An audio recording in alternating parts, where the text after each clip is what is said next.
で、こちらビシャーカ先生です。ビシャーカデビダシキチェで、こちらアナンタ・ゴビンダさん、アメリカからはるばるアナンタ・ゴビンダキーチェハリボーで、アナンダ・クリシュナ・プラブキーチェ皆さん日本が初めてで、今日が日本デイ3みたいな、日本3日目です、彼らこの4人で、みんな同じアシュラムの人で、私の先輩です。で、ビシャーカ先生とアナンダ・クリシュナ・プラブすごいカメラ係とかねやってくれるんだよ。で、彼らはハンガリーのアシュラムにベースを置きながら常に海外を飛び回って講演している方です。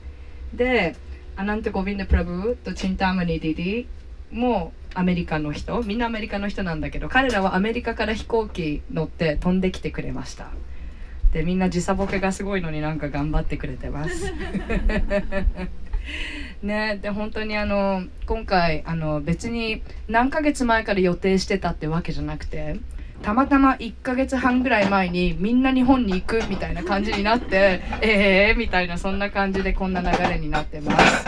で、もういきなり来るからどうしようって思って最初にメールしたのが響くんに美釈先生来るんだけどどこでやったらいいかなとか言って、で愛ちゃんにもメールしてどう思うって言ったらビレッジさんでやったらいいんじゃないかなって2人とも言ってくれて、それで今回こんな感じで開催できてます。とっても嬉しいです。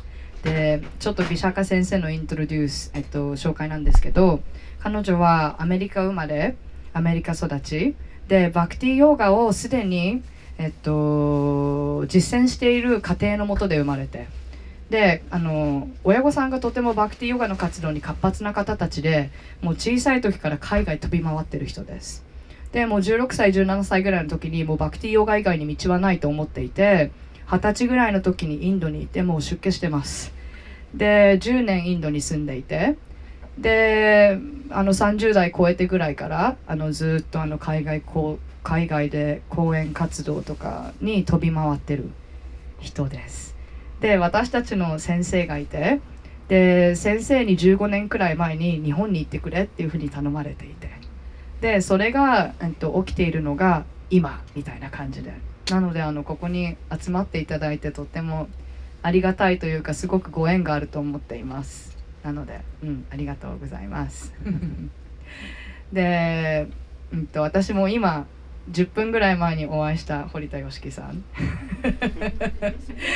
で、私もずっと名前はやっぱりいろんな方から聞いていて、なんかやっぱり日本でキルタンを広めている方と、日本でキルタンにすごく興味がある私たちがこうやって集まってバクティヨガのお話をするってすごい意味があることだと思っていて、だからこういうギャザリングができて私はとっても嬉しいですっていう感じで、まず最初キルタンで始めたいと思っています。で、私たちのアシュラムのキルタンの方法が楽器を使わないキルタンで、っていうのも、もともとキルタンが始まった時って楽器がなかったので、あった楽器はこのムリダンガっていうチンターマニディディが持っているなんかタブラが一体化になったようなドラム、なんかこれはハイブリッドでプラスチックなんだけど本当は木でできてるハイブリッドムリダンガで、あとカルタルっていうビシャーカ先生が持っているインドのベルで、本当にこの2つの楽器とみんなの手拍子をやってやる、本当に全員参加型のトラディショナルスタイルキルタンみたいなやつをうちのアシュラムではやるんですけど、それをみんなでやって、だから本当に全員参加ですっていう感じのキルタンです。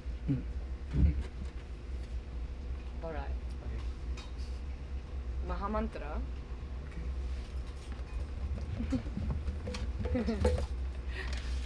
では、ナマステ、堀田芳樹です。よろしくお願いします。はじめまして。You must be tired. You said you had 5 hours of workshops, huh? I don't know. Are you okay, actually? すごい振ってるけど。いろんな仲間たちからあかりさんのことは話を聞いてまして、まさかこのような形で今日お会いしてまさかお隣で、そしてまさか今日、これから歌わせていただきます僕にとってはですね、キルタンは、特別なものとも言えますし、特別ではない日常に溶け入っているものとも言えますので、いつもの通り、自分の中から喜びを捧げたいと思います。皆さんもご一緒に、ではハレクリシュナ、ハレクリシュナマハマントラ一緒にいきましょう。ハレクリシュナハレクリシュナクリシュナクリシュナハレハレハレラマハレラマラマラマハレハレハレクリシュナハレクリシュナクリシュナクリシュナハレハレハレラマハレラマラマラマハレハレ again ハレクリシュナハレクリシュナクリシュナクリシュナハレハレハレラマハレラマラマラマハレハレハレクリシュナハレクリシュナクリシュナクリシュナハレハレハレラマハレラマラマラマハレハレハレクリシュナハレクリシュナクリシュナクリシュナハレハレハレラマハレラマラマラマハレハレハレクリシュナハレクリシュナクリシュナクリシュナハレハレハレラマハレラマラマラマハレハレハレクリシュナハレクリシュナクリシュナクリシュナハレハレハレラマハレラマラマラマハレハレハレクリシュナハレクリシュナクリシュナクリシュナハレハレハレラマハレラマラマラマハレハレボルハレクリシュナハレクリシュナクリシュナクリシュナハレハレハレラマハレラマラマラマハレハレハレクリシュナハレクリシュナクリシュナクリシュナハレハレハレラマハレラマラマラマハレハレハレクリシュナハレクリシュナクリシュナクリシュナハレハレハレラマハレラマラマラマハレハレハレクリシュナハレクリシュナクリシュナクリシュナハレハレハレラマハレラマラマラマハレハレハレクリシュナハレクリシュナクリシュナクリシュナハレハレハレラマハレラマラマラマハレハレハレクリシュナハレクリシュナクリシュナクリシュナハレハレハレラマハレラマラマラマハレハレボロハレクリシュナハレクリシュナハレクリシュナクリシュナクリシュナハレハレハレラマ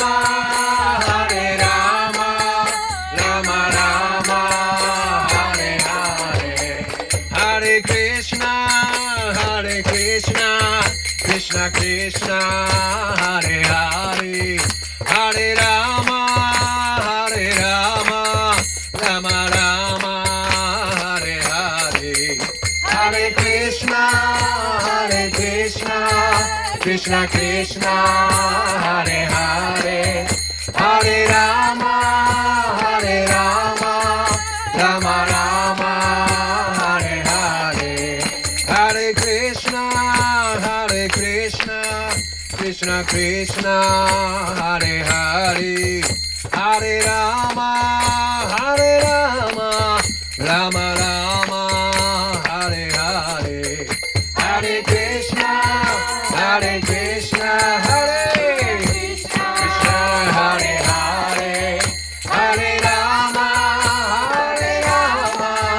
Rama Rama Hare Hare Hare Krishna Krishna Krishna Hare Hare Hare Rama Rama Rama Hare Hare Hare Krishna Krishna Krishna Hare Hare Hare Rama Rama Rama Hare Hare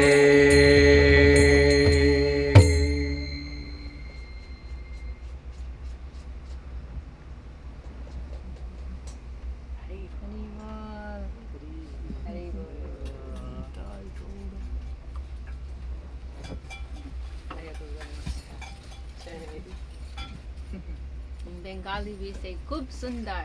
It's very beautiful. ベンガルではベンガル語でグプスンダーグプスンダー、とても美しいですってベンガル語で言います。Would it be Shundar? グプスンダー。Depends how Bengali. How Bengali. Oh, you have a microphone, Vishaka, did you? Oh yeah. Yeah. Okay. Should I dive? Do you want to say a few words? I now, already or- said, I introduced you Okay, already. okay, Yeah, okay. your Anything else background you and want to say everything. to the group? Not about me, but just about anything. Should I just dive right in? I think so. Okay. Maybe I will ask them. なんか今日これは聞きたいみたいなことってありますか？リクエストみたいなの。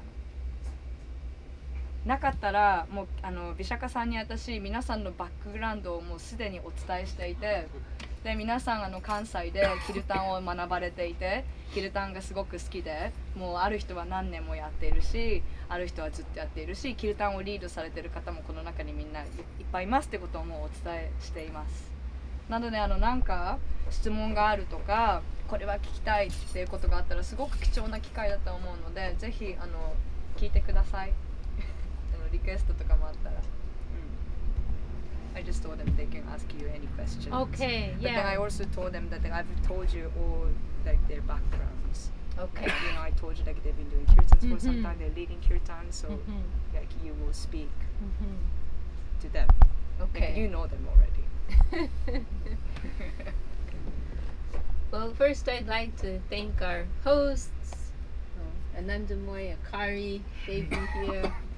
まずはなんかこんな機会に恵まれてこんなこと主催してくれていきなり日本に来てすごい嬉しく思っています。And also Tatsu. Is it たっちゃん Tatchan. ありがとうございます。ビシャカ先生がありがとうございます。すごく嬉しいです。And of course Yoshiki, our new friend here.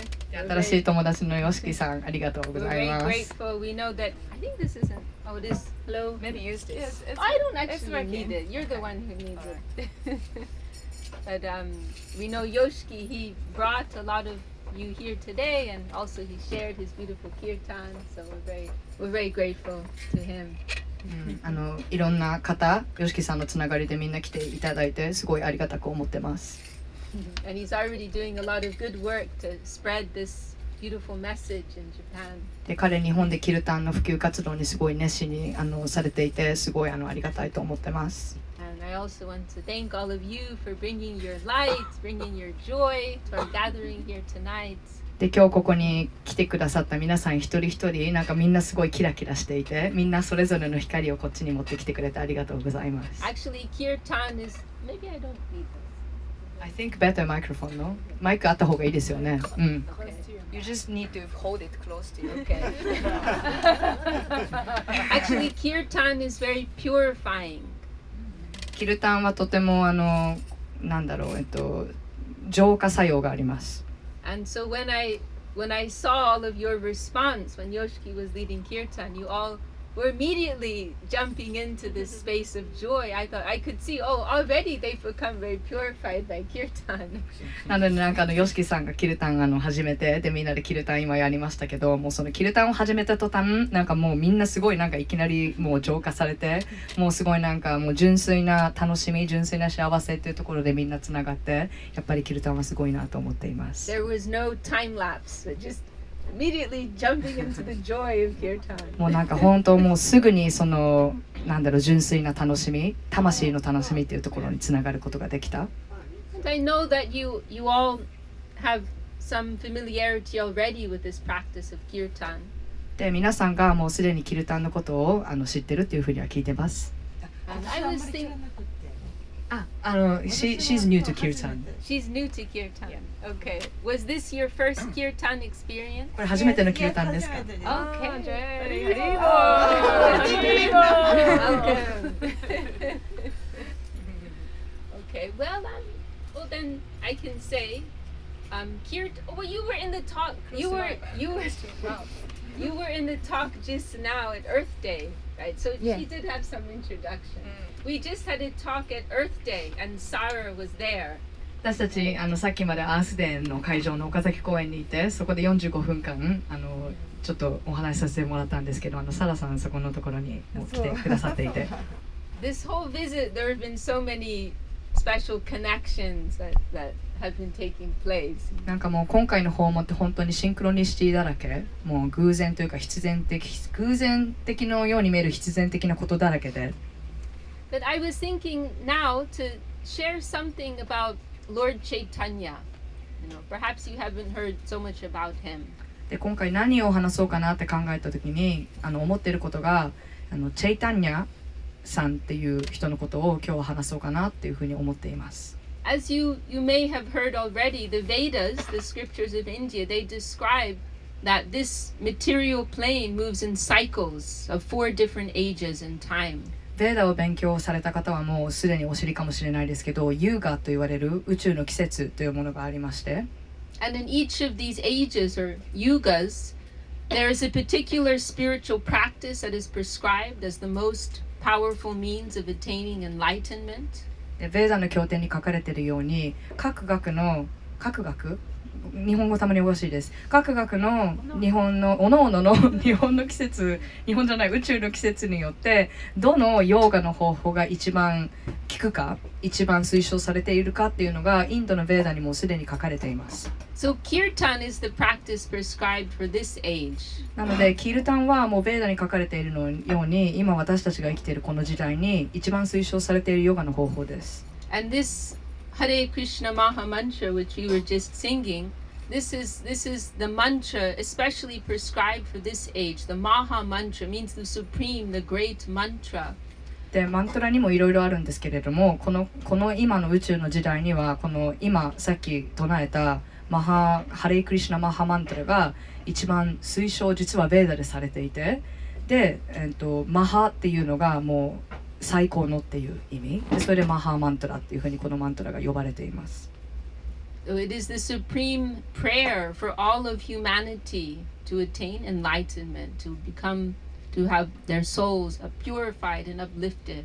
なんでそんなに最高かっていうとその人間の意識を最高値に高めるためのマントラでその浄化作用がすごいでみんなが上昇していけるっていうそんな感じのマントラです。 This mantra, I don't know how much you've discussed this Hare Krishna Maha mantra, but this mantra, it is a prayer to Radha and Krishna. Perhaps many of you already heard of Radha and Krishna. でこのマントラ、いろんな意味があるんですけど、ラダ神とクリシュナ神に捧げられる愛のマントラです。And it is, this mantra, our guru, our teacher explained, it is considered the supreme mantra. Actually, there are different Maha mantras for each age. But this mantra, it is not only the Maha mantra for this age, it is also considered to be the Maha mantra of all Maha mantras for all ages. 宇宙にも4つの式というのがあって、各各々の式にあったマハマントラっていうのがちゃんとあるんですけれども、その4つの式に、宇宙の式にあったマハマントラの中でも、このハレクリシュナマハマントラが一番最高のマントラっていうふうに言われています。It is a very special mantra, and one reason is that it is addressing the most complete conception of divinity.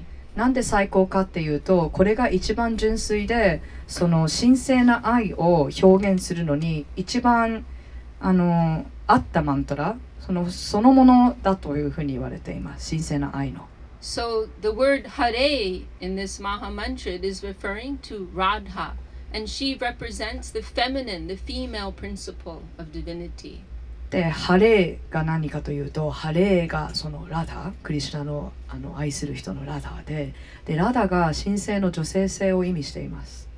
And then Krishna, of course, is representing Krishna, who represents the male, the masculine principle. で、クリシュナはもちろん男神性の中の男性性を表現しています。So it is somewhat unusual, and in this mantra, both the feminine and the masculine, the female and the male aspects of divinity, they're both being addressed.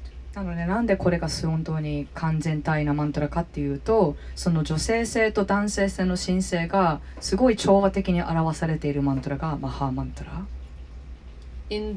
So it's Hare Krishna, Hare Krishna, Krishna Krishna, Hare Hare. This word Hare, it is from the word Hara, and Hara means to steal. で、ハレーっていうのがハラーっていうサンスクリットから来てるんですけど、ハラーっていうのが盗むとか取り除くとかそういう意味です。And the idea is that Radha, she can steal Krishna's heart. She can steal Krishna's mind. で、そのハレーにどんな意味があるかというと、そのハラーから来てて盗むっていう意味なので、ラダがクリシュナの心を盗むことができる。クリシュナの心を自分のものにすることができる。その音がハレー、その音がラダ。This word Krishna is coming from the word akarshan, which means to attract. で、クリシュナっていう言葉の語源がアカーシャンっていうんですけれども、その言葉の意味が全てを魅了するものっていう意味です。それがアカーシャン、クリシュナ。Because Krishna is so supremely attractive. He's magnetic in his beauty, his charm, his love. で、クリシュナっていうのがもう本当すっごい強い磁石みたいにもう何でもくっつけてしまうというか、何でも魅了してしまう。それがクリシュナ。This is one of the points that is very unique in the worship of Krishna, that in its highest expression, it is based only on love. で、これってとっても革新的なことっていうか、そのクリシュナが何に魅了されるかっていうと、クリシュナだって愛に魅了される。そのラダの愛に魅了される。I'm not sure you're following the idea. You gotta just trust me. Follow what I'm saying. Yeah.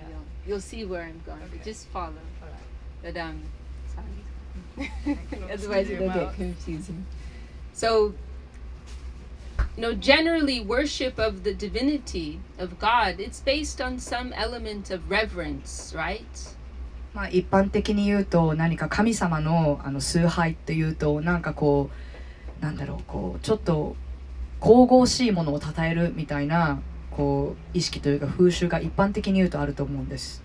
If we are approaching the divinity, God, or a great saint, then there's that awareness, oh, I'm approaching a very great divine entity. もし例えばなんかちょっと神様と対面するとかなったら、なんてすごい人なんだ、偉大な人なんだみたいな感覚って一般的にあると思うんです。But the the highest devotees of Krishna, they're only approaching him because he's so irresistibly beautiful and attractive. でもクリシュナ神を信じるバクティヨギの結構熟練された方がなんでクリシュナに魅了されるかっていうと、クリシュナが本当に最高に美しいから。それが理由。So Krishna's attractiveness, his attraction is very central to his existence and those who approach him.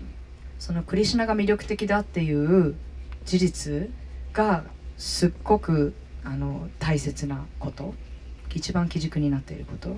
So what is so unique about Radha that she is so beautiful, so attractive that she can attract Krishna, she can steal Krishna's mind? じゃあなんでラダがそんなに偉大かっていうと、クリシュナがとっても魅力的であるのに対して、そのラダがクリシュナの心を盗むことができる。その全てに対して魅力的な人が魅了される人がラダ。Sometimes it is commented in our scriptures that in this world everyone is generally under the influence of Cupid. Cupid has a very powerful presence in this world. 経典で言われることがこの世界に存在する私たちってほぼ全員と言っていいほどみんなキューピッドの罠にいつもかかっている。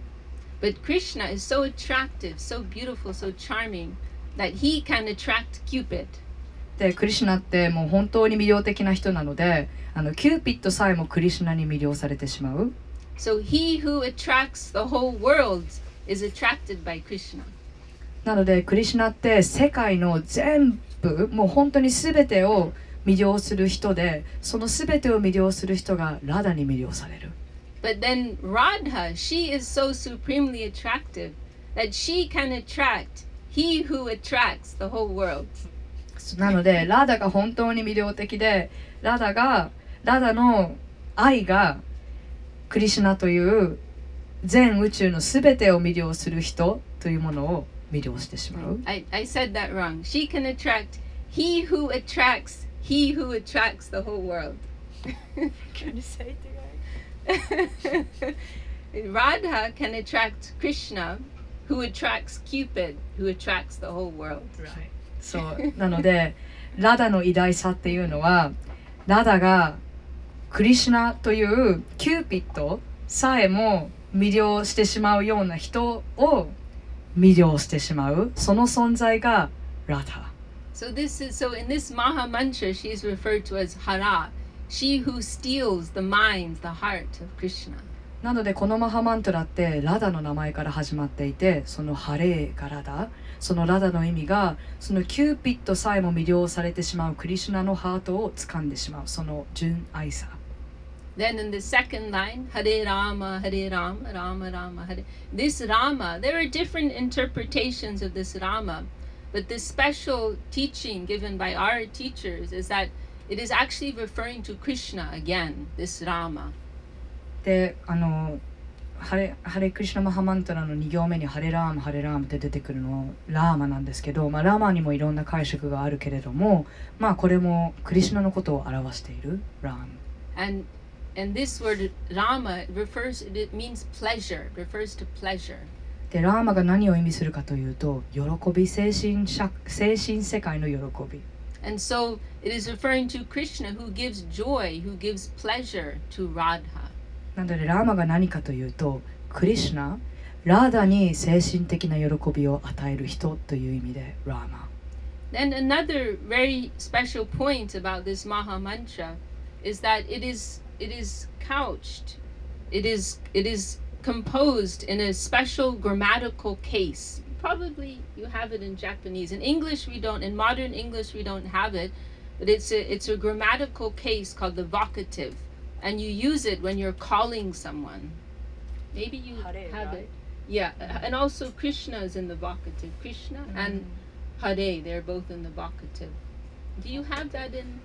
It's maybe you have it in Japanese. It's a special grammatical case that you use if you're like.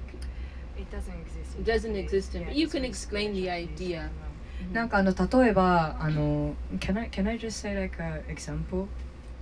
なんか日本語にはないんですけれども、サンスクリット語とか違う言語とか他の海外の言語だったらよくあるんですけれども、なんか誰かを呼ぶ時とか、この言葉とこの言葉がつながったら接続詞が変わるみたいな、そんなものってあると思うんです。例えばオウムの音とか、オウムってぶっちゃけあうんだけど、あとうが一緒になったらおになるとか、そんな感じで、ラダとクリシュナのその語尾と接続詞がね、マハマントラでは変わってるんです。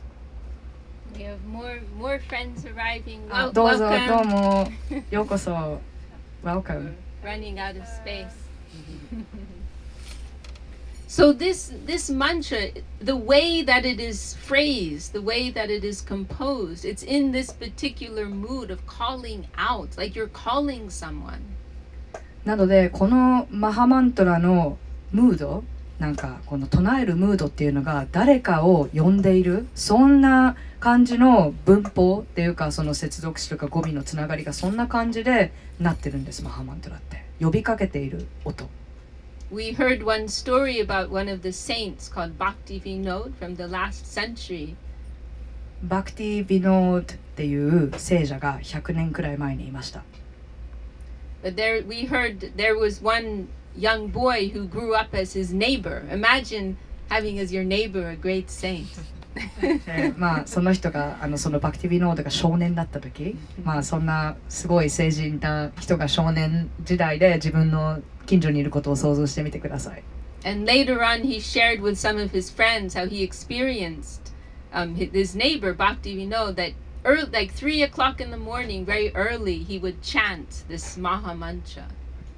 で、そのバクティ・ヴィノードが少年時代だった頃にご近所さんだった人がそのちょっと時間経ってから、この人は少年時代だった時にってこう話していた時に、そのバクティ・ヴィノードは少年なのに朝3時とかに起きてこのマハマントラを詠唱していた。And he would chant outside, like pacing back and forth. でウォーキングメディテーションみたいな感じでこう朝起きて歩きながらずっとこのマントラを詠唱していた。But this person, as a young boy, he observed that the way he was chanting, it was like he was seeing someone in the distance and calling out to them. で近所の人がどうやってバクティビのオタク、その聖者の人がこうどうやってチャンティングをしているのかってやっぱりこう遠くから見てるわけですよね。でそしたらその人はなんかもう本当に誰かを呼ぶようにチャンティングしていた。It wasn't like he was just chanting a mantra in an impersonal way or abstract meditation, but like he's seeing a person and calling out to them.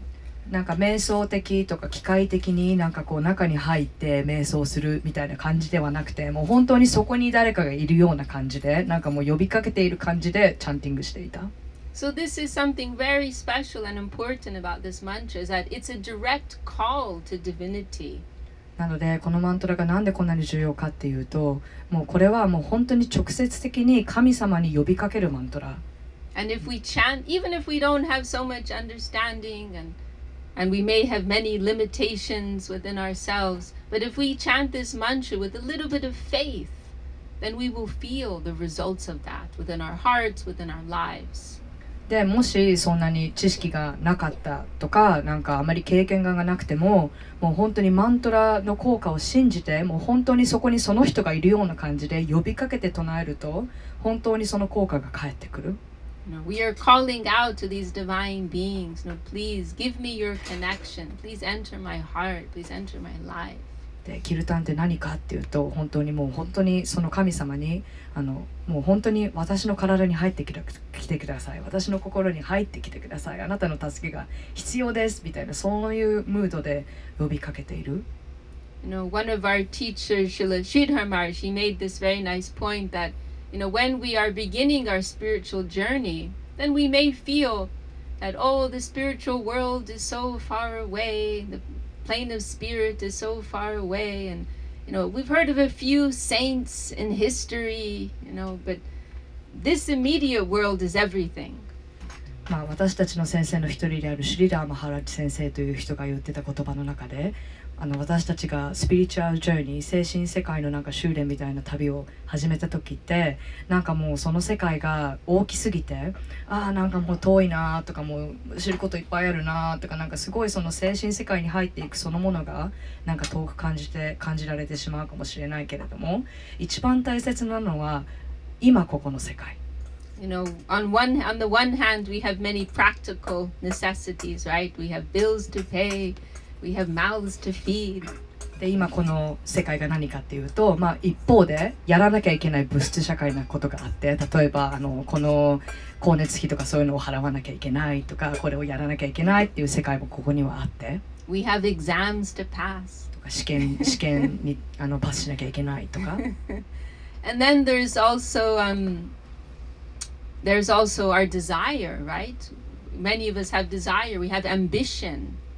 でそんな社会っていうかそんな生活の中で欲望がある、こういうことを叶えたいっていう欲望とともに私たちは常に生きている。And our senses also pull us in so many different directions to taste this, to experience this, to see this, to see that.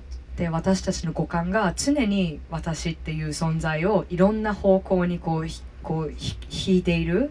五感でやっぱり五感で入ってくるもので、ここにとかこれとかこれとか、なんかそういう中で私たちって生きている。There's one example given in the scriptures that the senses, they pull us like a man who has many wives who pull him in different directions.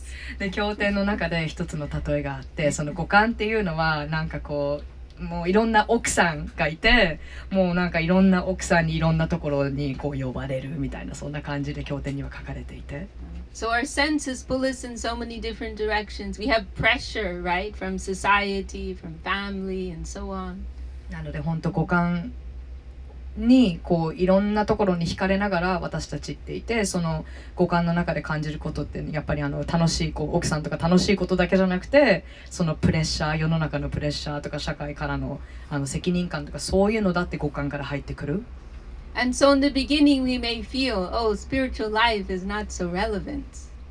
なのでなんかそういう中で生きていくと、なんか精神世界のことって遠く思えてしまいがち。But as our faith grows, then we will come to have the opposite experience. でも私たちの誠実さとか信じるその心の力が深くなるにつれて、いや精神世界って遠いものじゃなくてここにあるっていう気づきがこうやってきます。And we will begin to feel, oh, the plane of spirit is very close to me. でこう深くなれば、魂の世界とか精神世界ってそんなに遠くなくてここにあったんだっていうふうに気づくようになります。And actually everything's happening there. で全ては精神世界の中にあったっていう気づきもきます。And this world of matter is very far away. でこの物質世界こそすごく遠いものだというふうに心にどんどんつながるにつれて感じるようになります。One of our teachers, Bhakti Saraswati, he was a great visionary, and he was active in India in the early 1900s. 1900年の初めの方にいた先生の一人でバクティシダンタ・サラスワティ先生という人がいるんですけれども、その人はすっごいビジョナリー、すごい自分のビジョンを現実化するのにすごい長けていた人。And he started a grand mission across India. で彼が中心となってインド全体でバクティヨガの活動を始めました。それが100年ぐらい前の話なんですよね。And he had a monthly magazine. で彼は最初に月刊マガジンみたいなのがあって、Then he started a weekly magazine. でそれが週刊マガジンになって、And then he talked about starting a daily magazine, which he did. でそれが日刊マガジンになって、それも達成しました、その人。But when he first started talking about the idea of starting a daily, newspaper, then some people said to him, "Oh, how much is there to say?" で彼が日刊のニュースレターみたいなのを始めた時に、なんでそんなに毎日言うことあるのかっていう突っ込む人もいたみたい。The news is, what war is happening here, and how's the stock market doing there, and this is the news, and how the crops doing. ニュースって一般的に言うと社会で何が起きているとか、どんな事件が起こったとか、今日の収穫物はどうかとかそういうことだと思うんですけど。Right, in terms of what we can perceive with our senses, there's so much that we can report, right, all the time. でも五感を使って感じると毎日っていうそういう頻度の中でもなんかこう伝えたいことって本当にいろいろあって。Like I heard someone tell me recently how many hours are uploaded onto YouTube every day. Like it's like thousands, millions, like every second. Like there's so much, like within the plane of what we can see and hear and touch, there's so much to report, right? なんか YouTube とかには毎日何万時間っていうなんか新着アップロードみたいなビデオがこう毎日 YouTube には入ってくるらしいんですけど、まあそれがどんだけいろんな情報が私たちの五感に入ってきてるかっていう例え。And so for persons like us, if somebody says, "Oh, we're going to make a daily newspaper about spirituality," you'll think, how much is there to say? なのでまあそのバクティシラント・サラスバティ先生がそんな日刊ニュースを出すみたいなことを言い出したときに、そんなに言うことあるのって突っ込む人。And so someone asked Bhakti Siddhanta Saraswati, how is this possible? And Bhakti Siddhanta Saraswati, he said, one drop of news from the infinite can flood this whole world. でそのツッコミを受けた先生が答えっていうのがこう精神世界から降りてきたひとしずくのニュースがその物質社会をこう海が大波になってこう広がっていくようにこう広がっていくんだって言ったみたい。We are living in a finite, limited world, having a finite, limited experience. 私たちはこう体に限定されているような体の人生というのがまず一つあります。And we have so much to say and so much to hear in this world. でこの世界の中ではいろいろ聞かなきゃいけないことがあっていろいろ言わなきゃいけないこととかもあって。But how can that compare with the news of the infinite world, with the information, with the knowledge of the infinite world? でもその物質界の情報って精神界から来る情報と比べたら本当に何もない。So when our spiritual consciousness begins to awaken and we begin to tap into that infinite plane, then we will begin to feel that, oh, there's so much news coming from that higher world. なので私たちの精神的スピリチュアルな感じの意識がこう拡大して発達していけばいくほどこう精神世界にはどれだけの情報が精神世界からどれだけの情報が来ていたんだろうっていうことに気づくことになる。And that is fresh and dynamic and living. でその情報ってすごく新しくていつも新しくて永遠的ですごくもう本当に生きている情報。In this world we experience, the dynamic nature of so many things, right? Even just like keeping up with the sports, right? So many exciting things. でまあこの世界に生きてるとまあいろんなこうエキサイティングといろいろ楽しいこととかダイナミックなことなんか例えばスポーツとかそういうのっていっぱいありますけど。But just as there is a material expression of that, that is possible in the plane of spirit also. でそれはその今生きている物質社会でスポーツという形で可能かもしれないけどそれと同じことが精神世界でも可能であるというかむしろ精神世界にあるからここにある。Dynamic, fresh movement, development, inspiration, revelation. そのすごいダイナミックでCan you say it again? There were many words. Sorry. I'll try and slow down. Revelation, inspiration can come from that plane of spirit also. Some fresh movement. そのダイナミックな精神世界から気づきが降りてきたりとか、こう新しい学びがあったりとか、そういうのは全部精神世界から降りてくる。それがニュース。So that's the plane we want to tap into. で、そこの世界、そこのフィールドが私たちがつながっていたい場所。一番アンテナというか五感を一番つなげたい場所。And this practice of Kirtan is like a key that can unlock that plane for us. なのでキルタンが何かというと、その五感を通じてキルタンをやることによって、そのすべての情報の源である精神世界とつながる方法というのがキルタン。五感をそこに向けていく。There's one verse in the scripture Bhagavad Gita which talks about this. 経典でバガバットギーターというのがあるんですけど、そこに言ってる文章があって。Yanisha sarvabhutanam tasyam jagarti samyami. It's describing how for the soul who is awake in the plane of spirit, For the enlightened soul who's awake in the plane of spirit, this world of the senses is like night, it is like darkness. でギーターに言われている一節の中で、その精神世界に目覚めた人にとってはこの物質世界が暗闇に見えると。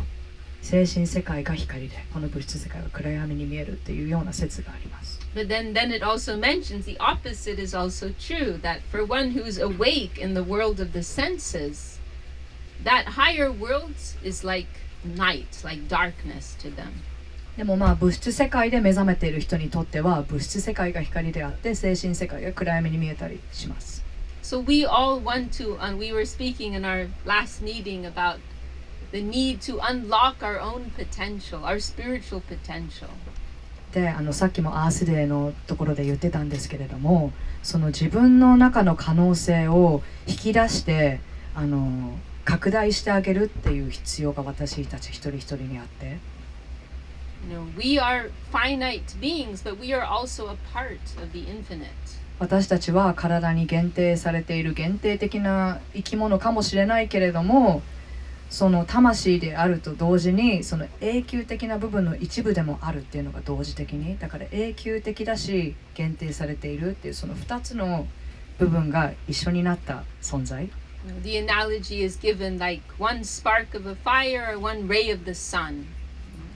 で一例であるのが一つの火柱みたいな、なんか火のスパークと太陽の木漏れ日。So this is our own birthright, right? And we don't want to miss this opportunity. で、what is the opportunity? To awaken our divine potential and our relationship with divinity, with Krishna. で、人間ってやっぱ高意識で他の生き物にないその意識の層がいろいろにあって、その自分の中の神性とか霊性、魂に気づくことっていう可能性をみんな一人一人持って生まれてきていて、その可能性を逃してはいけない。Does anyone have any questions at this point, or? 質問とかありますか？ How are we for time?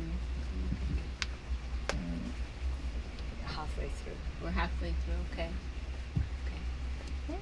I also would like to share something I mentioned at the beginning, Lord Chaitanya. チェイタンニャさんのことについてちょっと喋りたいです。So as I mentioned, right, Kirtan is the prescribed spiritual practice for this age. で最初にお話ししたように、キルタンっていうヨガの手法がこの今の宇宙の時代にとって一番推奨されている魂に気づく手法。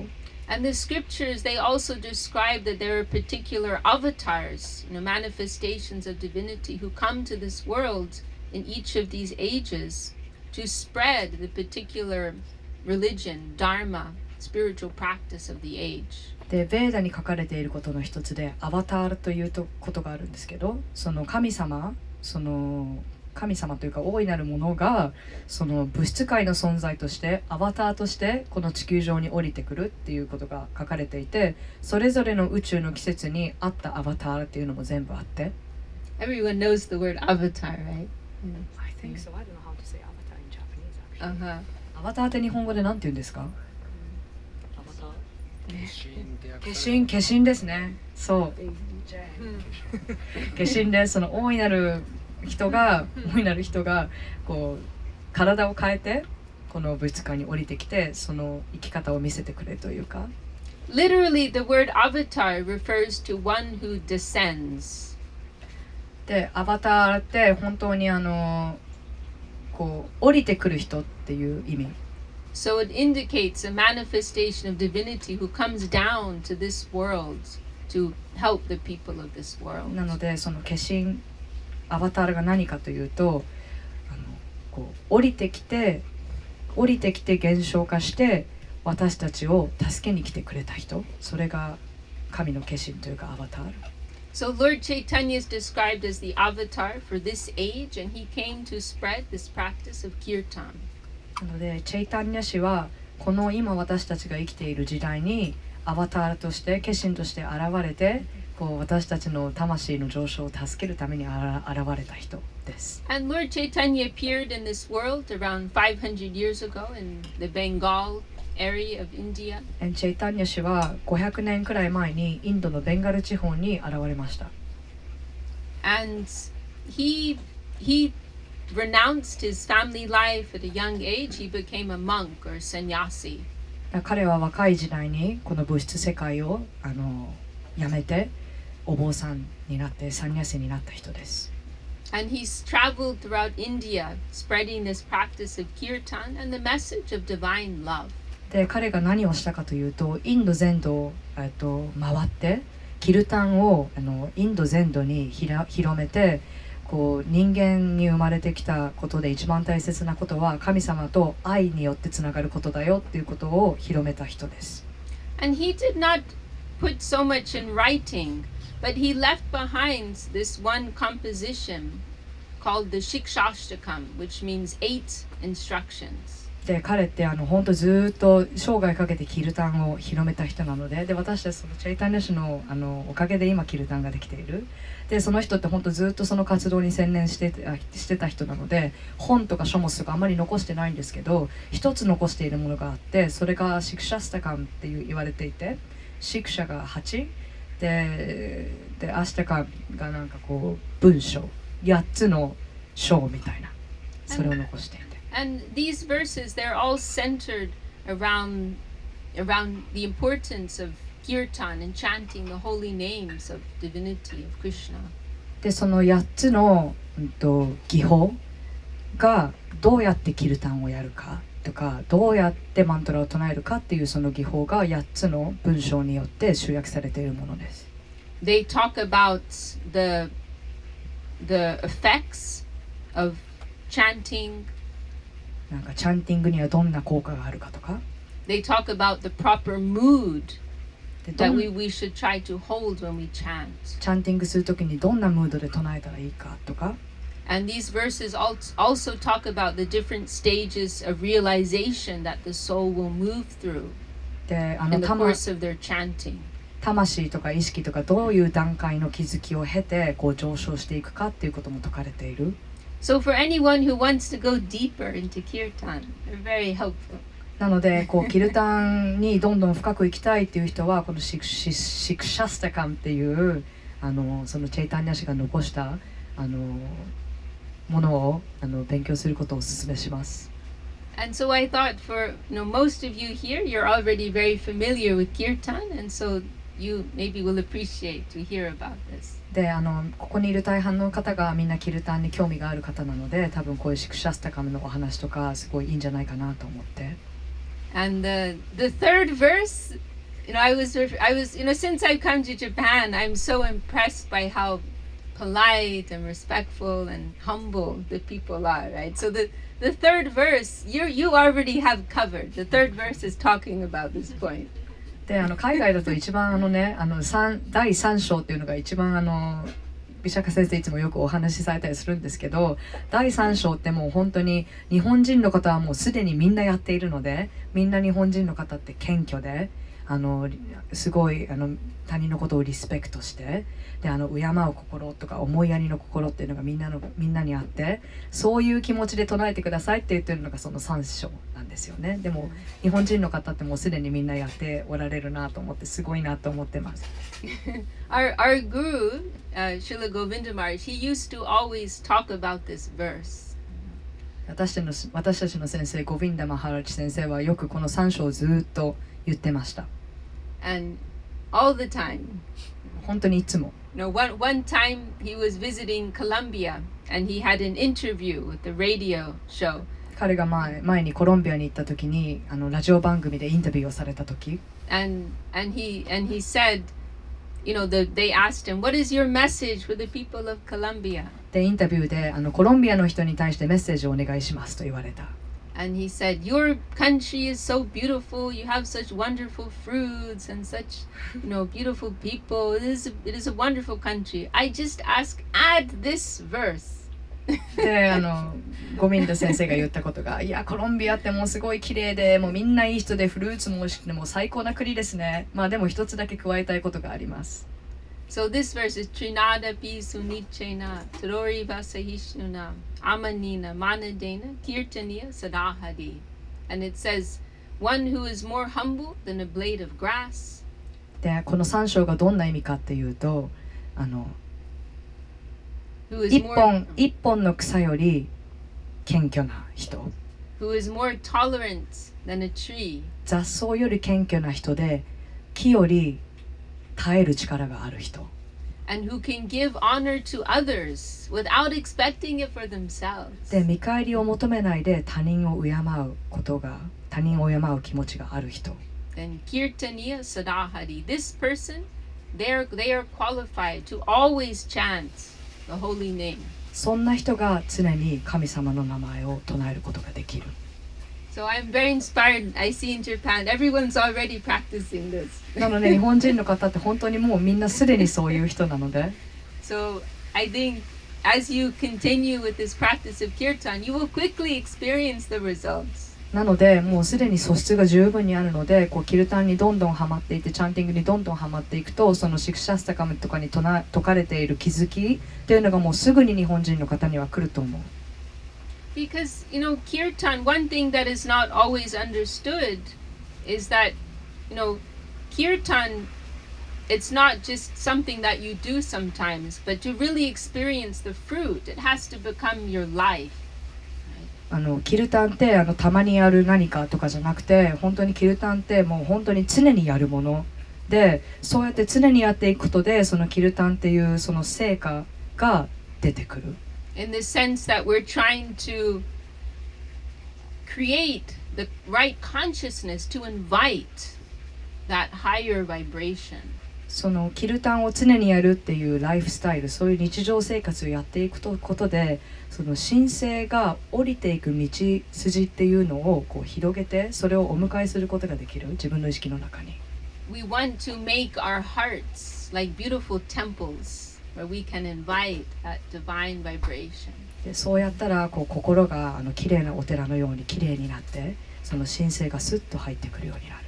And ultimately, Kirtan, you know, it's not something that we'll just do sometimes with a group or if we're or some we in Buddhism they also have, you know, we have these chanting beads, right? And we also chant this mahamantra on these beads in a regular way. で最終的にはキルタンって本当にたまにやるとかそういうのじゃなくても常に意識の中にあるもので、仏教とか他の宗教でもそうかもしれないけど、こうマラ、ジュズとかを持ってこうみんな常にマントラを唱えてる、その意識の中に常にある。And sometimes in our communities around the world, you know, people they will judge others, you know, how many rounds of the chanting beads do you make? Oh, how many rounds do you make? たまにうちらのバクティのコミュニティとかであるなんかしょうもないような喧嘩みたいなやつがあって、今日は何回やったとか、今日は何ラウンドやったみたいな、なんかそんなしょうもない話。Each set of beads has 108 beads ジ on ュズっ it. て全部で108個のビーズがあって、ジュズ。And some people say, oh, I do 16 rounds every day and you only do 4 rounds every day and I'm better than you. でたまになんかそういうこう意識の狭い人っていうか、それは私のジャッジメントだけど、そういう人がなんか僕はその108回の16回1日やってるけど、お前は4回して1回やってないのかダメだなみたいな感じで言う人とか、たまにそういう人っているんです。And sometimes if people meet each other for the first time, they will say, how many rounds do you chant every day? なんか本当に失礼な人とかはこういきなり会った時になんか何回やってるのとか、そういうなんか質問したりとか。I'm not making this up. This really happened. でこれって本当に今日でも起きてることで、だからなんだろうなんだろうね。But our Gurudev, he made a very nice point that he said, actually, it's not a question of this number of rounds or that number of rounds, but we want to always be chanting in our hearts. Count sometimes on beads and sometimes without beads, but it's a whole consciousness we are entering. でそうやって物質的な何回っていうその数字、数字って来たら消えるからね、そういうのにとらわれてる人ってやっぱり今でもやっぱりあったりとかするんだけれども、私たちの先生が言ってたことは回数じゃなくて意識だからって。別にまだ数珠持ってる時に唱えたり、別に数珠持ってない時にでも心の中で常にマントラを唱えているというか、心の意識の中にそれが常にあって、それが私たちが目指しているところ。As we were saying in the beginning, there's this spirit of calling out, right? So this is an opportunity we have to enter into the spirit of calling out to divinity, calling out to Krishna in our daily lives. で最初の方にも言ったようにマントラって唱えるというか呼びかけるその音がマントラだから、その呼びかけるっていう意識をして日常的に呼びかけていったらどうなるか。So I mentioned the verse I mentioned just now. This is the third verse of these 8 verses. 今言ったように雑草より強くて木のように強くてって言ったのは第3章。And this verse is describing the mood that we should try to hold in our heart, in our daily lives and as we are chanting. でこの3章が何を表しているかっていうと、そのチャンティングする時のムードとか日常生活にいる時のムードをもう日本人の方はもうみんなやられてるんですけど、そんなムードでバクティヨガをしていく、そんなムードでチャンティングしていく。 Welcome. ハリボーよし。Then the first verse, we can go back to the first verse. The first verse is giving a summary of all of the effects that will come as a result of chanting. でシクシャスタカンの第1章第1文には全部で8つある中の要約みたいな感じで一節があって、それにチャンティングの効果っていうのがもう最初に全部こうなりますみたいな、チャンティングしたらこうなりますって言ってるのが第1章。 And so the first effect is Chaito Darpana Marjanam, and that is saying that the mirror of the consciousness will be cleansed. で最初に言われていることが意識の鏡が浄化される。そのキルタンの効果です。意識の鏡が浄化される。 So our heart, our consciousness is compared to a bright mirror. で私たちの意識が鏡のようだというふうに言われています。 But currently, when we are in material consciousness, then it is as if it is covered by dust. で物質社会の中にある意識っていうのは曇った鏡みたいな感じで表現されてます。 And by dust is meant any type of selfish mentality that we may have. 曇ったってなんで曇ってるかっていうか塵が積もって曇ったみたいな、掃除されてない鏡みたいな、その塵が何かというと What was it? What was the dust? Or any type of selfish mentality. 自己中心的な意識が積もったものがその意識の鏡にある塵というふうに言われてい Or ま any す。 type of limited thinking about who we are, about the nature of the environment. These are all like types of dust that cloud our pure consciousness. もう私はこれだって体に限定されているそういう限定された私だけの意識が塵となって意識に積もるというふうに言われています。 So just like if you have a dusty mirror and you wipe it off, then it becomes clear and brilliant and reflective. で曇った塵で汚れた鏡とか拭いて掃除してあげると綺麗になりますよね。 And so through this chanting, the consciousness will become purified, will become clear. なのでこれがチャンティングを通して起こることの現象のまず一つです。 Then the second effect is Bhava Mahadevagni Nirvapanam. Means that the experience of samsara, our entanglement in this world, in the cycle of karma, it will be cut. で2つ目の現象としてチャンティングの、私たちって輪廻転生を繰り返している物質世界をこれってサムサラって仏教にもそういう例えがあって、自分のことが分かるまで生死を繰り返すものって言われますけど、それがなくなります。 So normally, because of the karma we're creating, right, we're moving through different bodies. カルマがあるために私たちってこの体から次の体って普通は行くんですけど、 But through the power of this chanting, that bondage will be cut. We will become liberated. でもチャンティングの力によってそのカルマを断つことができて、そこから上昇することができます。So then in the first two steps, the chanting is clearing away the negative side. なのでチャンティングっていうのはそのネガティブな部分、物質界のネガティブな部分を取り去ってくれる。Then in the third step, the positive attainment begins. でその浄化の後に来るのがそのポジティブな効果。So Shreya Kairava Chandrika Vitaranam. This very beautiful analogy is given comparing the heart to a lotus flower. で次に続くのがハスの花の例えとかが出てきます。And there are many different types of lotus flowers. Probably in Japan they. でハスの花にもいろんなものがありますよね。And there are some that bloom under the sun and others that bloom in the moon, the moonlight. である花はこう太陽の下で咲き、あるハスは月の下で咲きます。And so here, this particular type of lotus, Kairava, it is a type that blooms in the moonlight. でここで説かれているカイラバっていうハスの花は月の光の下で咲くハスの花のことです。So our heart is compared to this lotus flower. なので私たちの心がその月の下で咲くハスの花に例えられています。And the holy name, this mantra, this chanting is compared to the light of the moon.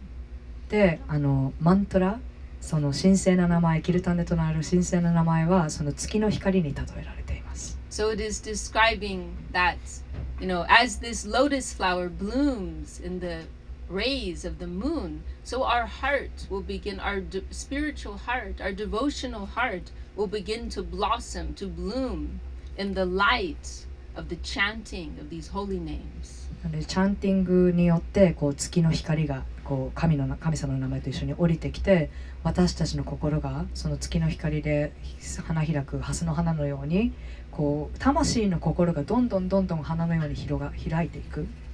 So this is indicating how we will begin to awaken in our life of devotion with divinity, our loving and dynamic relationship with the divinity. でこれが気づきの始まり、私と神様の関係がどんどん広がっていくところの気づきの始まりみたいな。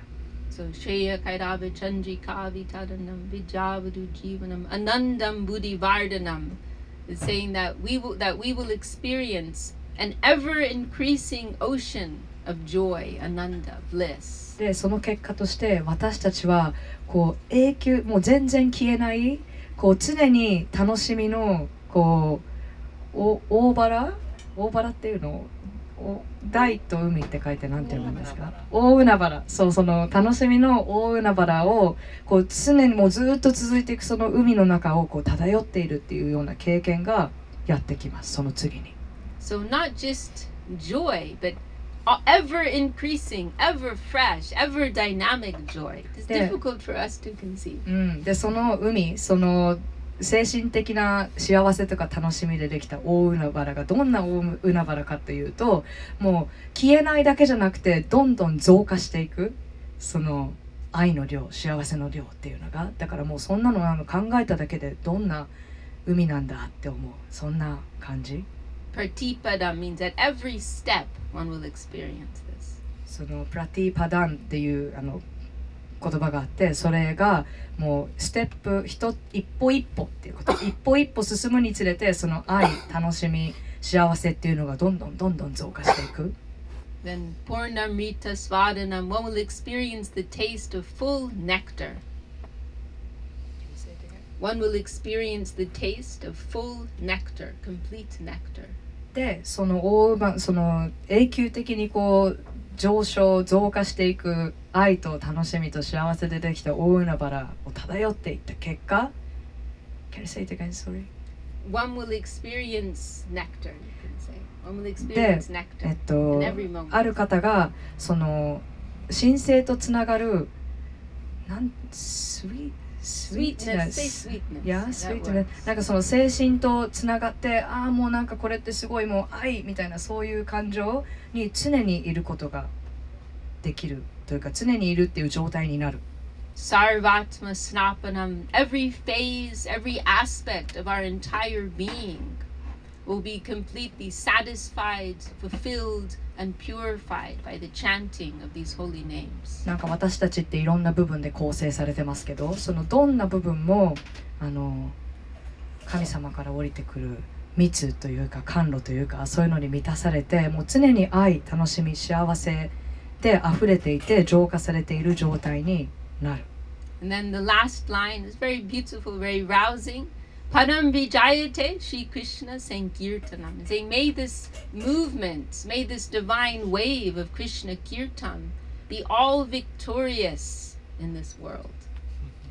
で、この一章がパランビジャエテシュリクリシュナサンキルタナムっていう単語で終わるんですけれども、それがもう常にビクトリアス、常に勝ち続けてる。もうこれ一番強い、最も強いもの、それがクリシュナサンキルタンって言って、そういう感じで終わっていくでしょう。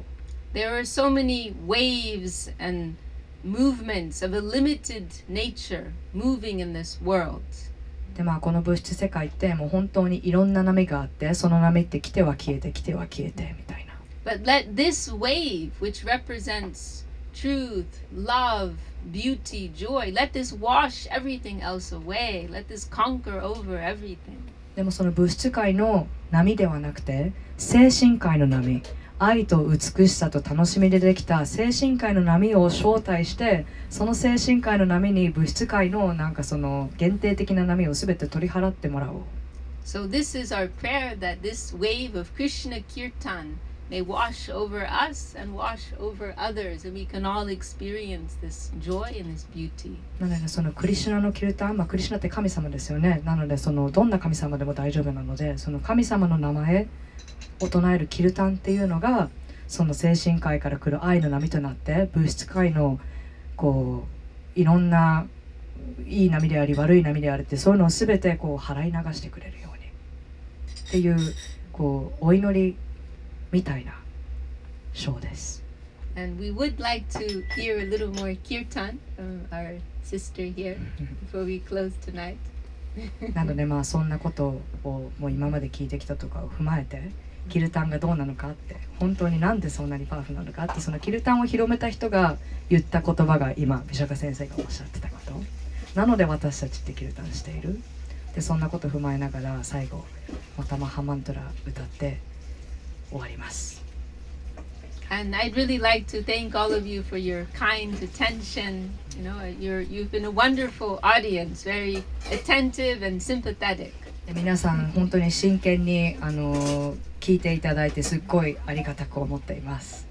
ありがとうございます。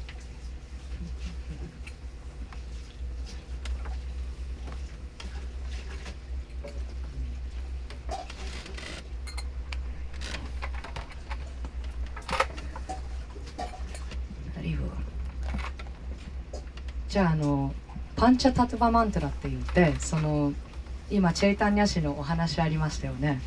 でマハマントラって本当に伝わったのが本当にチェイタンニャ氏のおかげなんですよ。なのでやっぱり私たちキルタンやる前に師匠に感謝の念を捧げるというか、そんな感じでいつもこのパンチャタトゥバマントラを最初に歌うんですけど、歌うっていうか唱えるんですけど、それでいきましょう。Jaya Shri Krishna Chaitanya, Jaya Shri Krishna Chaitanya, Prabhu Nityananda, Prabhu Nityananda, Shri Advaita, Shri Advaita, Gadadara, Gadadara, Srivasadi, Srivasadi, Gora Bhakta Vrinda, Gora Bhakta Vrinda.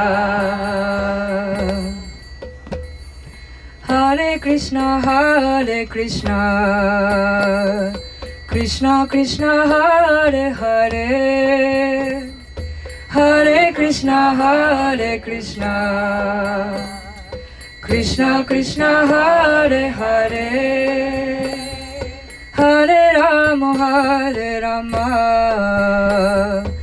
Rama Rama Hare Hare Hare Rama Hare Rama Rama Rama Hare Hare Hare Krishna Krishna Krishna Hare Hare Hare Krishna Krishna Krishna Hare Hare Hare Rama Rama Rama Hare Hare Hare Rama Rama Rama Hare Hare Hare Krishna Krishna Krishna Hare Hare Hare Krishna Krishna Krishna Hare Hare Hare Rama Rama Rama Hare Hare Hare Rama Rama Rama Hare Hare Hare Krishna Krishna Krishna Hare Hare Hare Krishna Krishna Krishna Hare Hare Hare Rama Rama Rama Hare Hare Hare Rama Rama Rama Hare Hare Hare Krishna Krishna Krishna Hare Hare Hare Krishna Krishna Krishna Hare Hare Hare Rama Rama Rama Hare Hare Hare Rama Rama Rama Hare Hare Hare Krishna Krishna Krishna Hare Hare Hare Krishna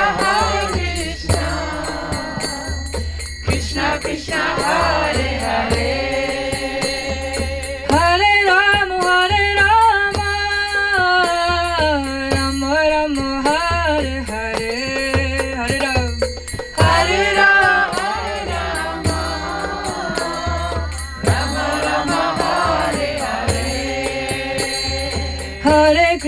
Hare Krishna Krishna Krishna Hare Hare Hare Krishna Krishna Krishna Hare Hare Hare Rama Rama Rama Hare Hare Hare Rama Rama Rama Hare Hare Hare Krishna Krishna Krishna Hare Hare Hare Krishna Krishna Krishna Hare Hare Hare Rama Rama Rama Hare Hare Hare Rama Rama Rama Hare Hare Hare Krishna Krishna Krishna Hare Hare Hare Krishna Krishna Krishna Hare Hare Hare Rama Rama Rama Hare Hare Hare Rama Rama Rama Hare Hare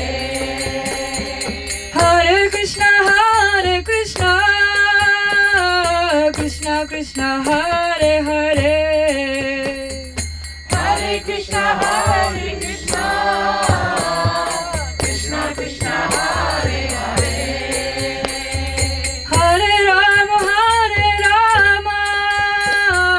Rama Rama Hare Hare Hare Rama Rama Rama Hare Hare Hare Krishna Krishna Krishna Hare Hare Hare Krishna Krishna Krishna Hare Hare Rama Rama Hare Hare Oh Hare Krishna Krishna Krishna Hare Hare Hare Rama Rama Hare Hare Hare Krishna Krishna Krishna Hare Hare Hare Rama Rama Hare Hare Hare Krishna Krishna Krishna Hare Hare Hare Rama Rama Hare Hare Hare Krishna Krishna Krishna Hare Hare Hare Rama Rama Hare Hare Hare Krishna Krishna Krishna Hare Hare Hare Rama Rama Hare Hare Hare Krishna Krishna Krishna Hare Hare Hare Rama Rama Hare Hare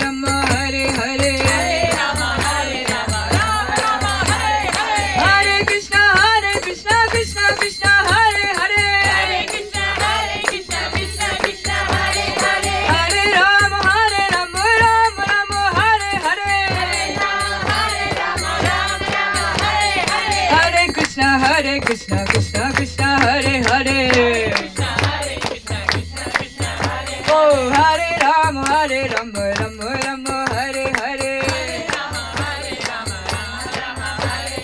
Hare Krishna Krishna Krishna Hare Hare Hare Rama Rama Hare Hare Hare Krishna Krishna Hare Hare Hare Rama Rama Hare Hare Hare Krishna Krishna Krishna Hare Hare Krishna Krishna Hare Hare Hare Rama Rama Hare Hare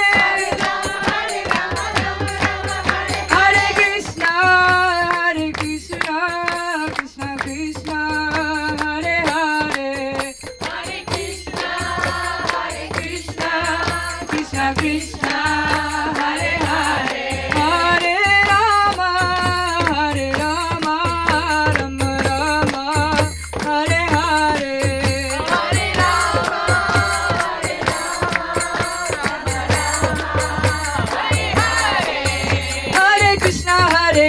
Krishna Krishna Hare Hare Hare Krishna Krishna Hare Hare Rama Rama Hare Hare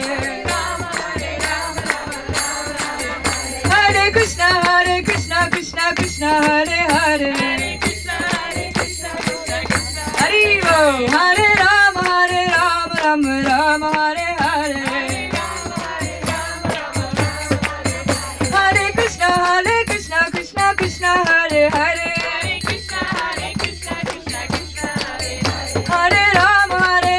Rama Rama Hare Hare Nitai Gaura Hari Bol Nitai Gaura Hari Bol Hari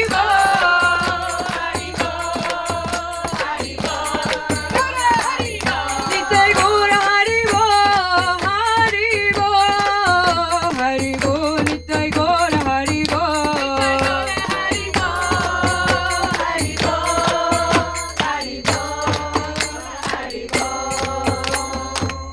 Harinam Sankirtan ki jai. Sri Chaitanya Mahaprabhu ki jai. Kyoto Kirtan Sangha ki jai. Gaura Premanande Hari Hari Bol.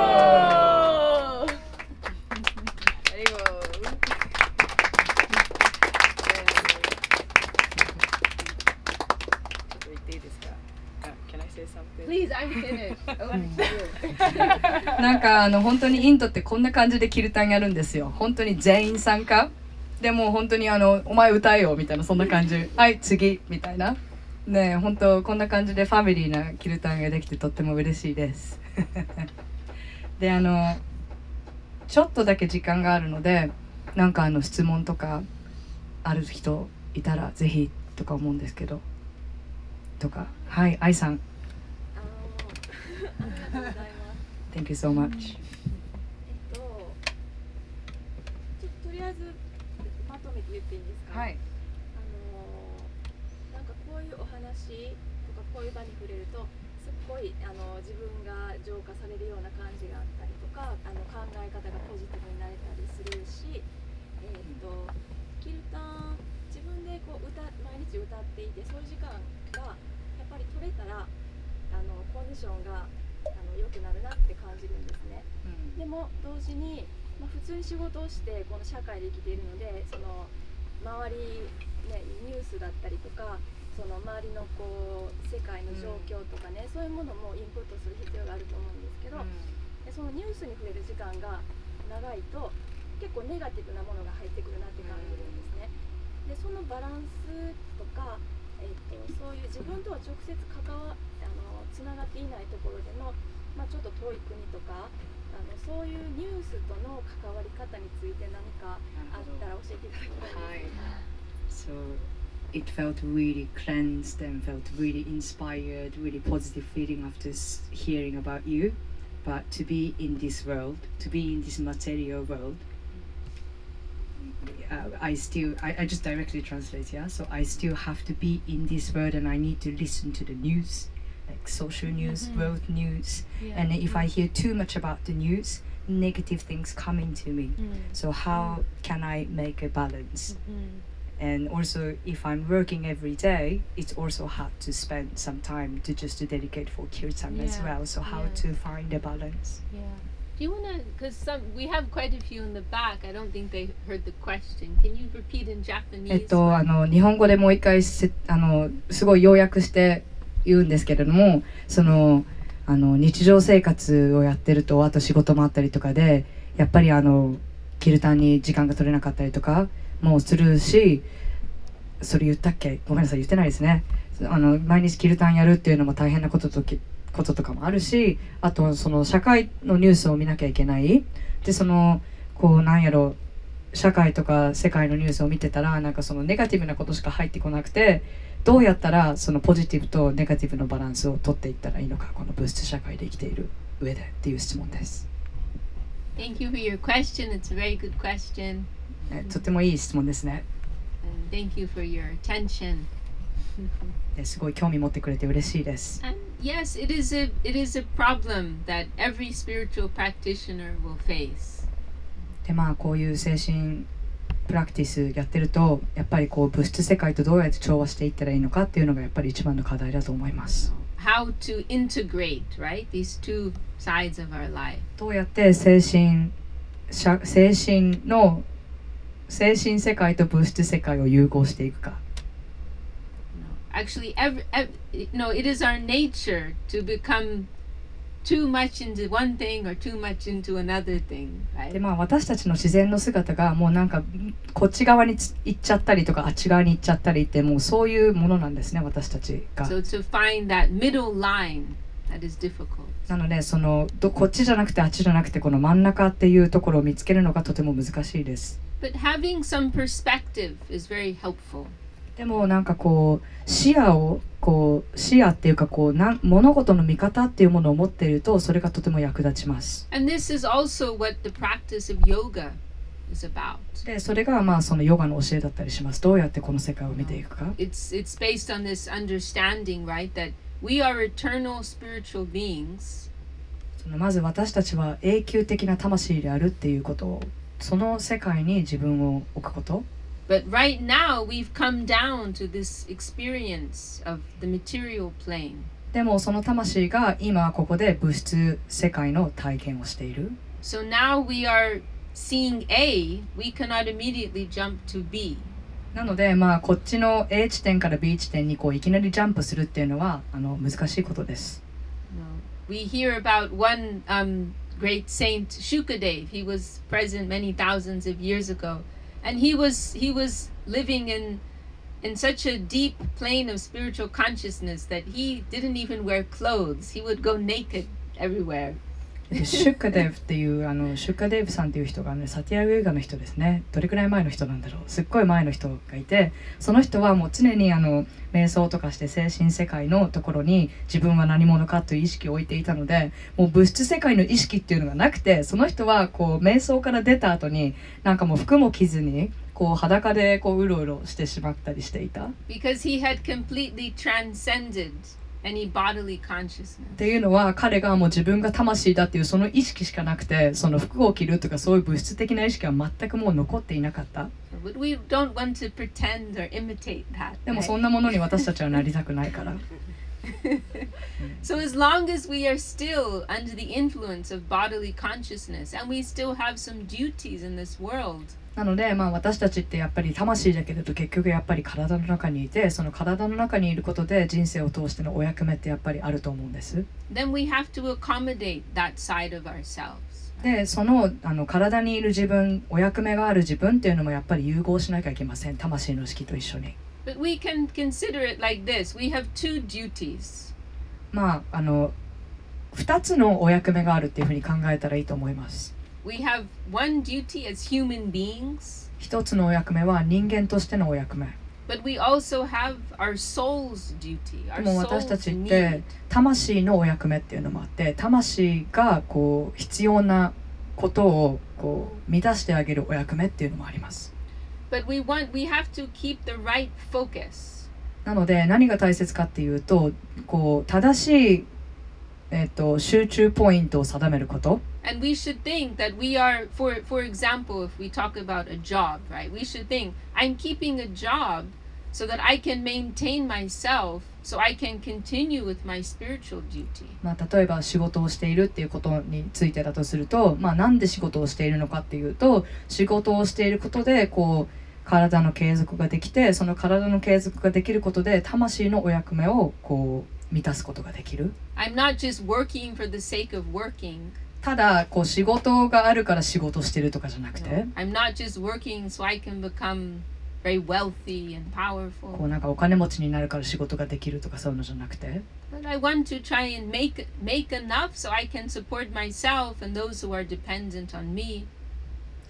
必要な分だけお金があったら必要な部分がカバーできる。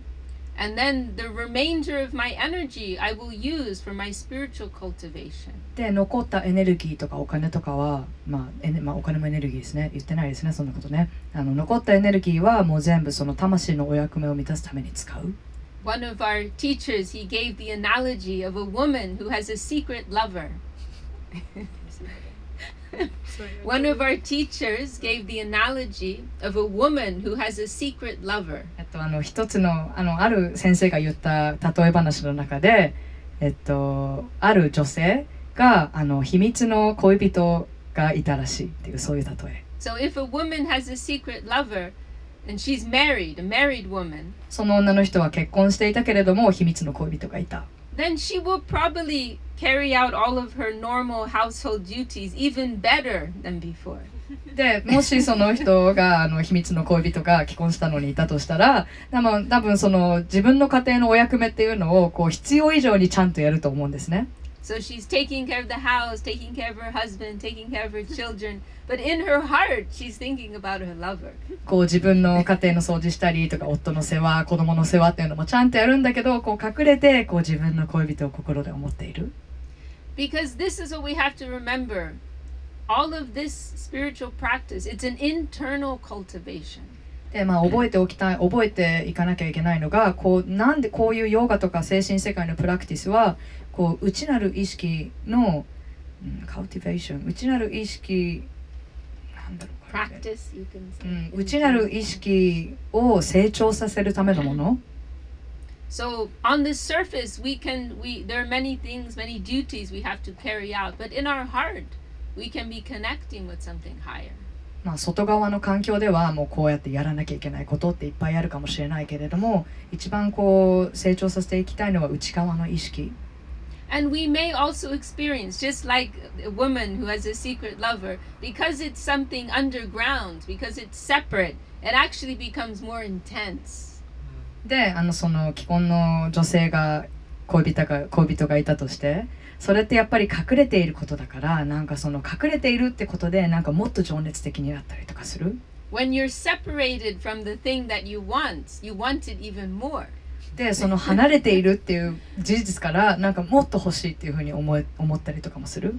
So when you're performing your normal duties, you will be thinking, oh, I want to be doing Kirtan, I want to be with the devotees of Krishna, and the desire will become stronger in your heart. 例えばなんかこう自分の外の環境の仕事とかをしてるときに、なんかちょっと魂が離れてるとか、なんかちょっとクリシュナに会いたいとか神様に会いたいってこうその離れていることによってその思いが強くなっていく。And we will also experience, right? If you knock, the door will open. If you ask, the answer will come. で皆さん経験してると思うんですけれど、こうドアを叩くとそのドアが開くというか、何かを望めばやってくる。So if you are holding that intention that you want to be able to go deeper into your spiritual life, you will be surprised how things will begin to change in your life, how you will see different windows of opportunity, you will make new connections. なのでこう日常的にもっとこうスピリチュアルプラクティスをしたいとか、もっと魂とつながりたいとか、そういう欲望をこう抱いていると、もう不思議なことというか、当たり前のようにこうそういう結果が返ってくる、こう望めば来るというか、そういうのに関心のある人が集まってきたりとか、そういう場所に出て行ったりとか、やっぱりその欲望っていうのが大切。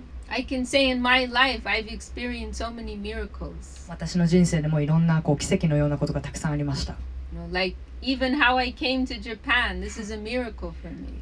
今回日本に来たのも奇跡みたいなもの。The reason you want to know why I came, because 15 years ago, one day in India, my guru asked me, "Will you go to Japan one day?" でなんでここにいるかっていうと、15年前に今はもう体から出てしまった先生なんですけど、まだ生きてた時でいきなり突然日本に行ってくれないって15年前に言われていて、でその時はもうすっごく驚いた。And I just said, "Okay, Gurudev." OK わかりましたってその先生に言った。But the time never came. It never felt like the right time, the right opportunity to come. もうバッチリな時とかタイミングは来なくて。And then finally last year I thought, okay, now I have to try and do this, but I didn't know what am I going to do there. でやっと去年によしじゃあ日本に来年行こうと思った。And we have one sister in Fukuoka. She lives in the deep countryside, and she said, yes, you can come and stay with me, and we can try to do some programs. で一人のアシュラムの仲間が福岡と熊本の県境で自給自足みたいな生活してるんですけど、その人がようやくいや来ていいよって言ってくれた。But I didn't know like who am I going to meet, how are we going to do programs. I had no idea. その日本に行こうって決めた時にはどうやって日本に行くとかどんなことが起こるかとか全然分かってなかった。And then I only met Akari like 1 month ago or 1 month and a half ago. で1ヶ月前にいきなり会った。And she told me, she heard I'm going to Japan. She said, "Oh, I'm going to Japan for the first time in 4 years." 私が4年ぶりに日本帰るんですよみたいなことを言って。And then she said, I can organize some programs if you want. で私がもしよかったらなんかオーガナイズしますよって言ってみた。And then I found out, she already has so many people she knows. She does programs herself. She leads Kirtan. It was like a miracle for me. Yeah, but that's not right because I also met Ai-san just last week and I was just met like Sachan, Doru-san just 2 weeks ago. So it's just all Gurudev arrangement. So who is Ai? Ai is here. Ai-san. Oh, this is Ai. Oh, you posted on your Facebook. Very beautiful post. すごい美しいポストありがとうございましたって。So this is just like one example, right? We are moving forward in faith. 例えばこれがいい例え話。まあなんかこう本当に欲望があったらもうなんかもうそのドアもう本当叩けば開くみたいな。We have to depend on the divine arrangement. なので本当にこの大いなるものが全てをこう操作しているっていうことを本当に信じるのみ。But it is also very good if we can try to put in a little bit of time, make some schedule in our life, right? Even if it's when we wake up in the morning, 5 minutes. If we begin our day like that, it will change our whole day. でもまあその精神界のその大いなる存在神様に頼ることも大切だけれども、物質世界でこう規律を持って生活するっていうことも大切。例えば朝5分時間取るだけで全てが変わってくる。Wake up half an hour earlier and do some chanting, do some prayer, read something of this topic, hear something on these topics. It will change our whole day. まあ5分とか30分とかちょっと早起きしてその間に何するかっていうとチャンティングしてみたりとかギータ読んでみたりとか経典読んだりとかお祈りしてみるとかそういうことを朝ちょっと時間だけ取るだけでもう全てが変わってくる。We will be surprised how these little changes in our life, they can make the world of difference. でほんのそんなちょっとした時間些細な変化でもう全てが大きく変わってくる。We have to remember, this is about a transformation of consciousness. So physically we can be in one experience, but in our mind and our consciousness, completely different plane. で覚えておきたいのはこういうスピリチュアルのプラクティスは内なる意識の変革で外側のものは何も変わらない。変わっていくのは意識のみ。Our Guru Srila Sridhar Maharaj, he would emphasize this point so much. Everything is existing within consciousness. でシュリラマハラージ先生が言っててすごい重要で何回も何回も言ってたことが一番もう全てはこの意識の中に存在している。だから意識が一番大切。You can have 10 people going through exactly the same experience. まあ例えば10人いたとして10人同じ経験をしたとします。But if you inquire, how are you feeling? Everyone will be going through something completely different internally. でもその10人にどんな体験だったって聞くと10人十色でみんなそれぞれ違った経験を同じ外的経験をしているのに内的経験はみんなそれぞれ違ったりします。So we always have a choice, we always have an opportunity in front of us to connect with the divine flow or to connect with the mundane flow. なので私たちには常に選択肢があってこう、精神世界その魂の世界とつながるかそれともその物質世界とつながるかっていう選択肢は常に私たちの中にあります。And if we have the right consciousness, then everything will come to support our spiritual life. Even adversity, even obstacles, they will enhance our position. 正しい意識、正しいこう魂とつながる意識があれば、たとえ嫌なことが起こっても、こう挑戦的なことが起こったとしても、こうちゃんとこうナビゲートしていくことができるというか。I hope that is helpful. で、これがもし役立ったらいいなと思います。はい、ありがとうございました。その質問する前はちょっとこんなつまんない質問あれかなってやっぱやめとこうかなって思ったけど聞いてよかったです。She's glad that she asked this question. No, it's a very good practical question. すごい実用的な質問です。いいと思います。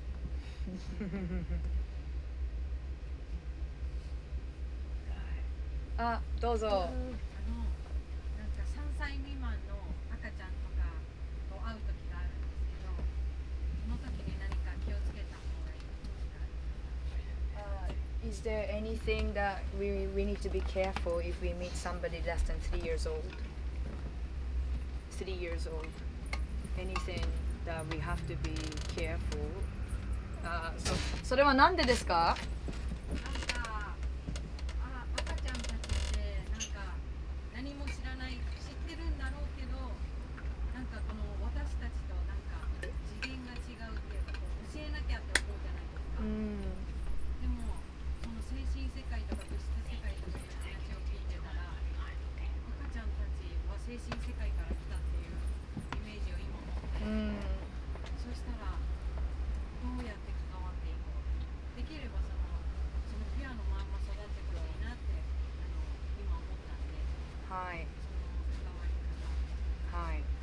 She thinks that the children are all coming from the spiritual world, and then she observed that the kids under 3 years old are so pure. So is there anything that we have to be careful to preserve their purity when we meet these kids, young kids? She wants to know.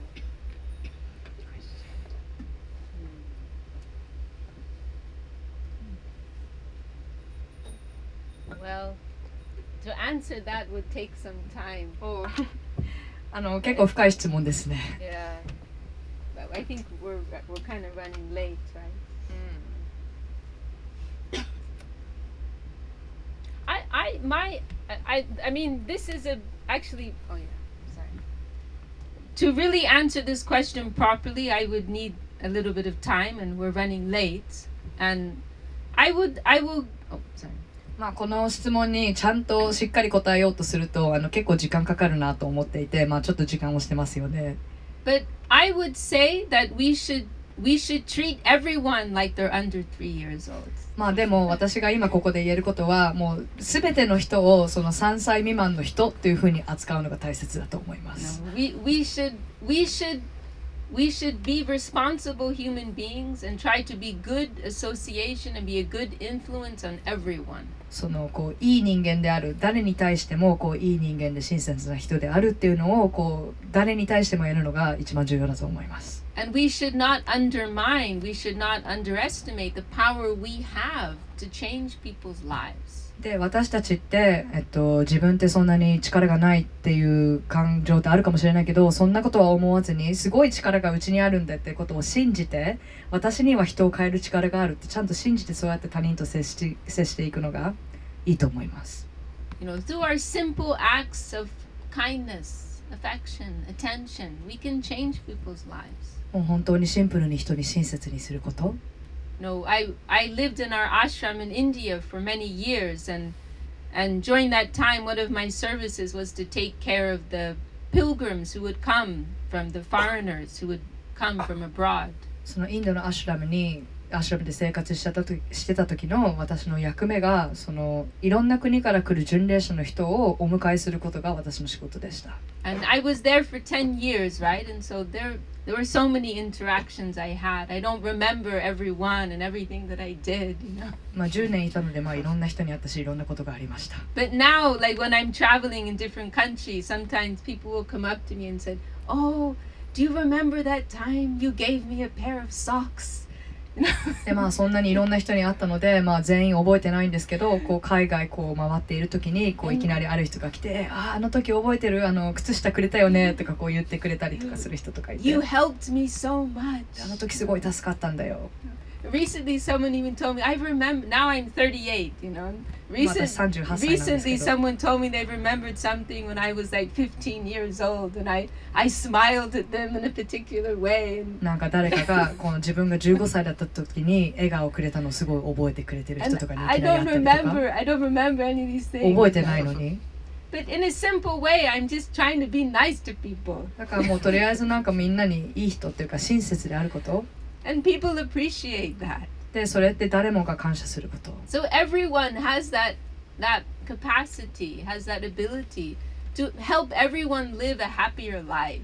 で誰もが他人を幸せにできる力、親切にできる力っていうのを持っていて。 So that is how I would answer in a simple way. You know, when we go out every day, we should not underestimate the power we have to affect people's lives. なのでこれが簡潔な答えということで、ここでこうやって締めるんですけれども、自分の中にある力っていうのを見過ごさないで、もう十分に引き出していったらいいなと思います。 Or sometimes, like if somebody's rude to you, you can say, "Oh, how is your day going?"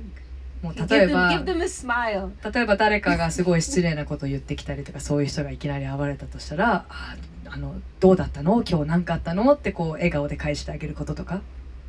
So I think we all deserve to be treated like 3-year-old children. なので私たちみんな3歳児以下ぐらいの扱いで、みんなそういうのをそういう感じで接してもらえたらみんな幸せになるのにねって思いますって。 We want to help everyone awaken their inner 3-year-old.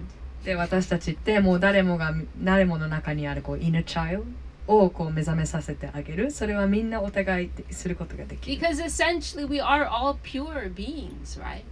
っていうのも本質的には私たちはもうみんな全て一人一人純粋な And whatever impurity we have now, it is just a cover. It is superficial cover. で純粋ではないものはなんだ表面的なこのさっきも言ってた塵みたいな表面的な曇りだけのあって私たちの本質的な部分ではみんな一人それぞれ純粋なものなので、Okay. っていう答えでした。ありがとうございます。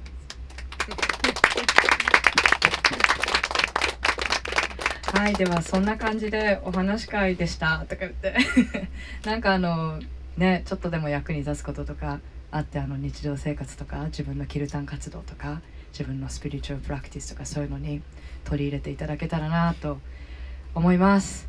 でたっちゃんがすごい美味しいご飯をブッフェ形式で作っていただいてこれからご飯会懇親会みたいな感じになると思います。で今日ご飯会お申し込みいただいた方お帰りの際に直接たっちゃんにお支払いいただけたらと思います。それで大丈夫？まとめた方がいいですか？はい、じゃあ私までお願いします。お帰りの前にお願いします。で美釈迦先生の講演のドネーションボックスをそこに置いています。赤いやつです。なのでそこにお気持ち入れていただければとても経費になりますという感じで嬉しいです。であとバクティヨガパンフレットみたいなのがあるんですよ。